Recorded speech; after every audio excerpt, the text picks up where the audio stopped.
係各位朋友，特區政府咧啱公布咗第一季嘅 GDP 嘅數字嚇，咁都唔錯嘅，有3.1%。咁大家都好耐冇見過三字頭啦，因為舊年全年平均都係2.5到啦嚇。咁所以3.1係唔錯嘅。但係如果你炒嚟睇咧，究竟即係邊一度貢獻到比咁高嘅 GDP 增長咧嚇？如果炒嚟睇咧，其實就係消費其實仲係減緊嘅。嗰個消費咧，第一季咧，私人消費同舊年同期比係下跌1.2%嚇，而上一季咧，2024年第四季都係跌0.2嘅隻消費。消費如果你對季比咧，就跌幅就擴大咗啲啦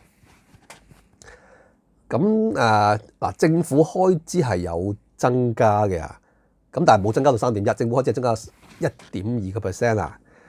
咁唔好忘記咧，第一季都仲係上一個財政年度。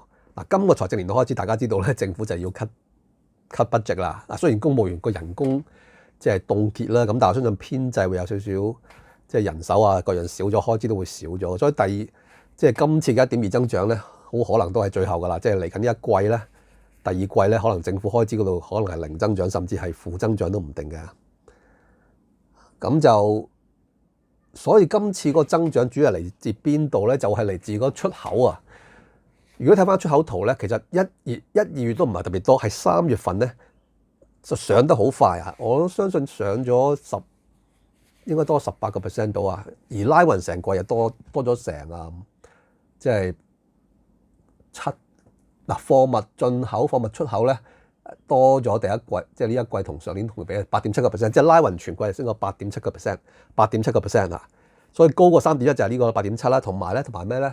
同埋嗰個服務出口啊，即係服務出口都多咗6點呢個應該係服務輸出6.6% 啊！咁6.6% 係高嘅，即係上年最尾個季咧，第四季都係6點幾個 percent， 咁相對之前嗰啲高咗少少，所以今次嗰個即係經濟增長咧，主要係商品出口啦，大幅上升啦，同埋服務出口都維持一個高水位啊！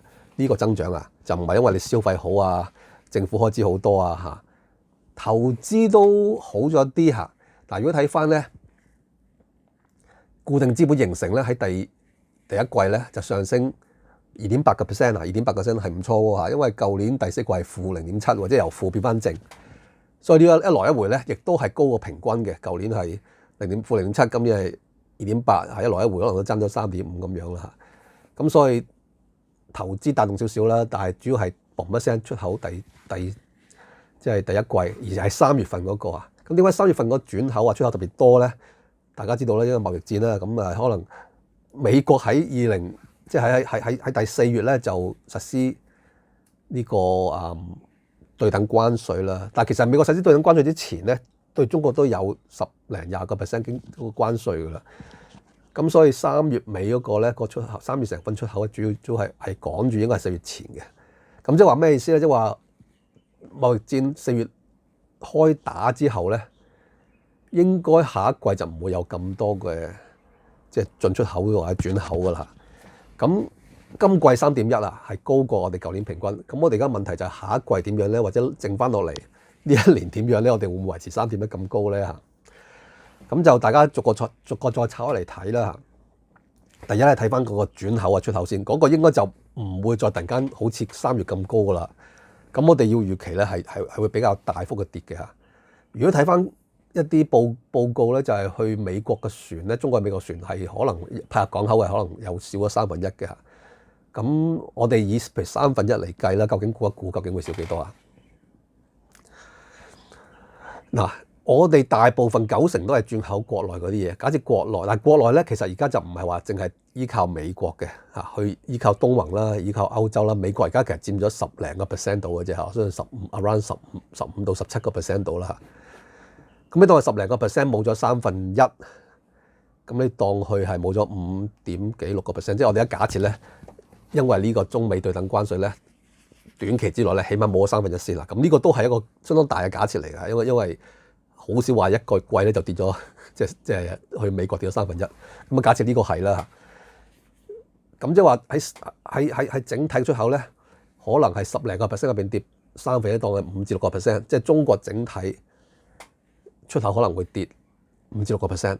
咁即係香港轉口咧，假設都係大部分都係咁樣啦，可能都係跌5至6%，即係嚟緊呢幾個月咧，可能平均都跌喺香港嘅出口嗰度跌5到6%啦嚇。咁但係因為我哋係轉口港咧，所以入口都係差唔多嚇，所以其實就未必拉到咁高嘅，即係你唔係話入口唔變，出口跌啊嘛嚇，我所以入口都會跌嘅嚇。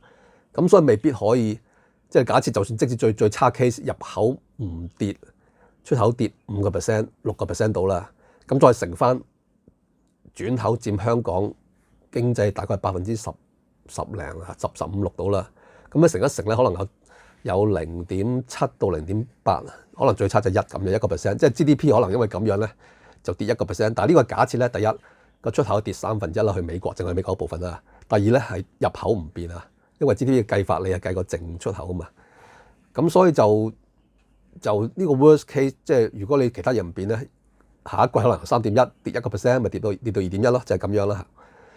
咁但係如果你出口跌，同時入口跌咧，喺個 GDP 計法上咧，其實未必係即係未必會影響好多嘅喎。咁但係因為香港喺服務，譬如我哋服務出口就會，即係你轉口服務呢度咧，其實可能會影響到就唔係影響進出口呢個淨出口呢個數字，影響 GDP， 而係嗰個服務出口咧，即係我哋服務一啲轉口服務呢度可能會減少嘅。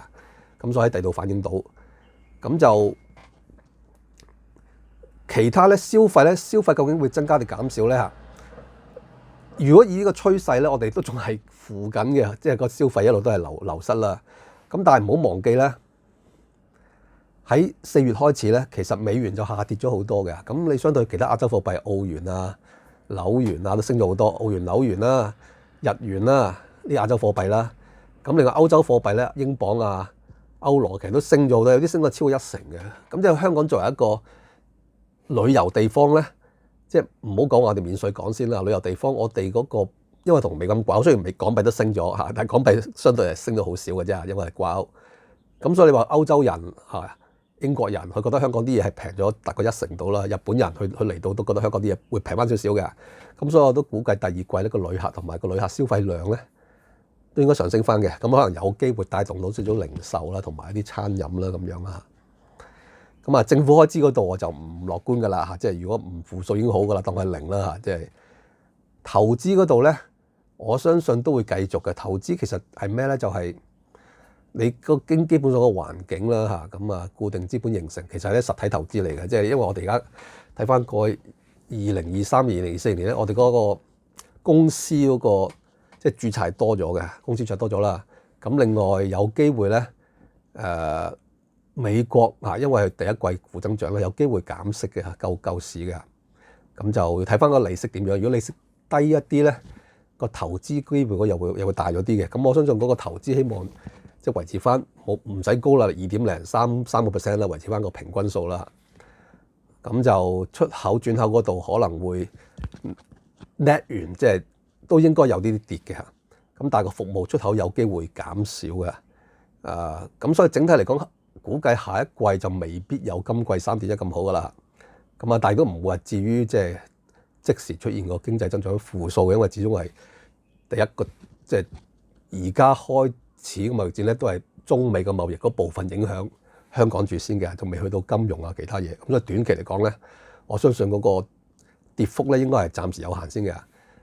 咁但係唔好忘記咧，我哋3月咧同埋4月嗰個無論一手樓啦嚇，二手樓都係升咗好多嘅交投量啊。咁嗰度可以帶動一啲 GDP 嘅一啲增長嘅。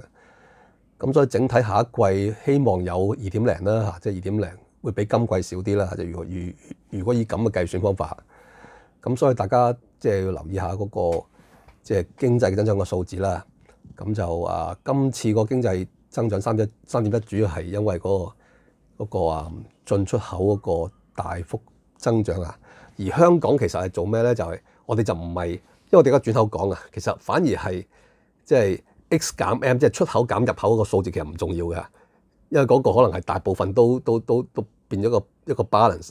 反而係咩咧？反而係 X 加 M， 即係出口加入口咧。呢一個我哋提供個服務俾佢，咁呢個服務喺 GDP 度反映咧，就可能喺服務出口嗰度都會反映咗啊。咁所以就香港啊，作為轉口港咧，最一個量大啊。咁但係如果你因為貿易戰咧，出口加入口呢個數呢個量大幅減少咧，如果減少譬如1/3，咁會對我哋嗰個服務出口嗰個即係數字咧，會有一個比較大幅嘅減少噶。